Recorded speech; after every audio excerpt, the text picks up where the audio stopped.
whenever you're settled, if you want to just give maybe an opening statement, some thoughts, it'd be great. Thanks so much. Well, obviously very excited to be here in Boston. You felt like we handled business, took care of what we needed to take care of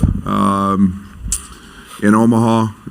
Two very good opponents, and and I thought other than the start of the Moorhead game, I thought we played pretty well. Now it's on to a very, very good Iowa State team. Obviously, the number one defense in college basketball. They do that for a reason. TJ has done just an outstanding job of getting these guys to play so very hard. It's very impressive. As a coach, I watch their team, and I know what they emphasize. I know what they work on. And, you beat the number one seed Houston twice, and that's very, very impressive. Obviously winning the Big 12 tournament, which was the number one rated conference this year. So my hat's off to Iowa State, to TJ, to that group, and they're led by two very, very good guards, very athletic, and a team that, like I said, obviously causes teams a lot of problems scoring. So we'll have to be very good, and excited for the opportunity. Thank you, Coach. I'm going to take one right here in front right. Built a great culture here at Illinois. Can you just talk to us about just what makes you proud of the culture and just what makes this team so different? Yeah, I think we've tried to establish a work ethic. We're a program of development. We say all the time we're everyday guys. You see that throughout our building, on our shirts, on our gear. To show up and have to work every single day to get better. To be accountable, to be responsible. That's only done by hard work and by a group of guys that want to put in that time and that want to buy into that. They've set standards for themselves that they want to achieve, not goals, standards. And this group's very mature and handled that. And this group has been as fun a group as I've ever been around. They've added years to my coaching life. I know that. Just simply being along on the ride with them has made it fun, and they've adhered to everything we've tried to do and listened, and that makes it really enjoyable. Coach, front left here. Annie Costable from the Chicago Sun-Times.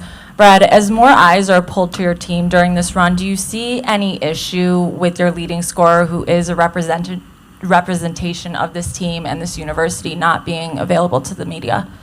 No, that's obviously a very serious situation. We're very well aware of that. I think that there's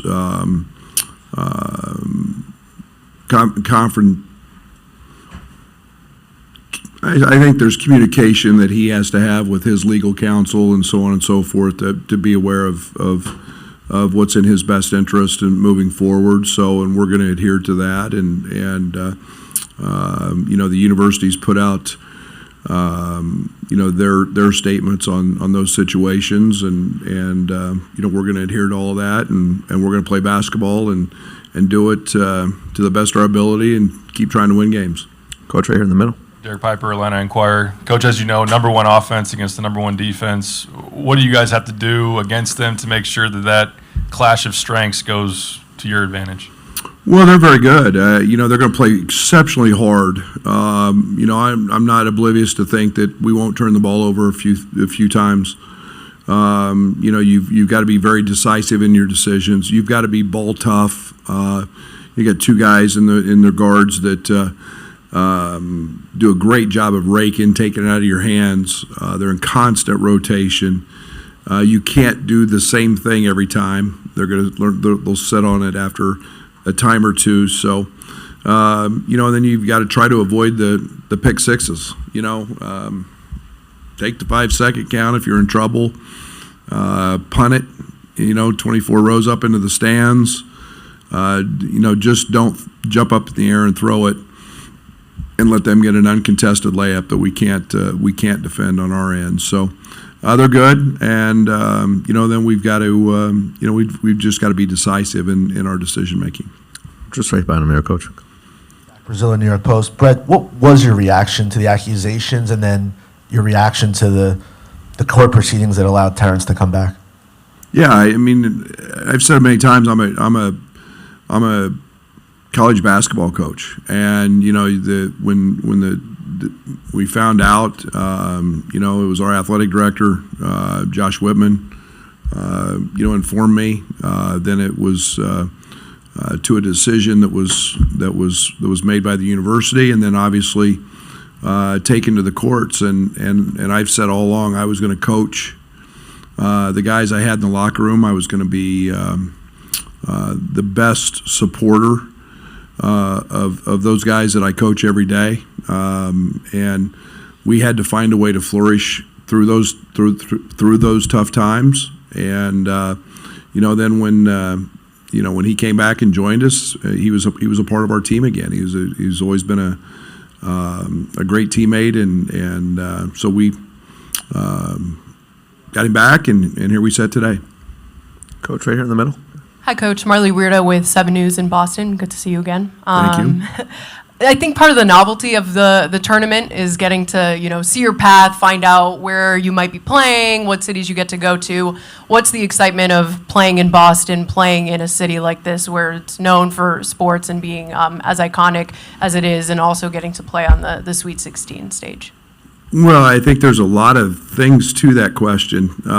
One, you're in the Sweet 16. You're in one of the premier sporting events in all the world, and then you get to do it here in Boston, and all you got to do is look up at the rafters, and you're doing it in I don't know. You start looking up through 57 or 59, and all the consecutive world championships, and know what this city is about in terms of basketball.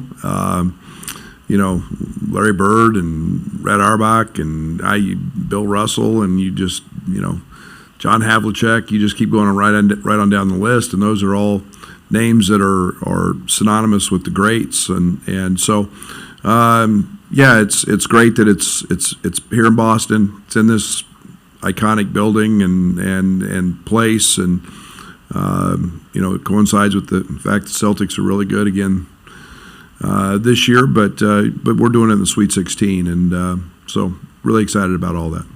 Go ahead. Alec Bussey, 24/7 Sports. Nice to see you again, Coach. Obviously, Iowa State puts a ton of pressure on the ball. How do you prepare for that this week in practice? Well, we've got a pretty good one. Sincere Harris is a pretty good defender, so we get to see that. But you can't replicate truly their athleticism. King, all those guys up front are so athletic and quick. But you talk about doing certain things and creating certain habits and being ball tough. But we've got to apply all those things tomorrow. But I think we can. With Draven and with Sincere, we can get after the ball pretty good in practice, but it is a little different when you got size and length like that up front coming. Your front right, Coach. Hey, Brad, can you speak to the challenges of your coaching staff and also yourself with preparing for the Sweet 16 matchup, but also navigating the transfer portal as well? Yeah, I spent all morning on the portal, believe it or not. So, I don't know. It's unfortunate timing, I think. It is what it is. It was the calendar was put in place for a reason.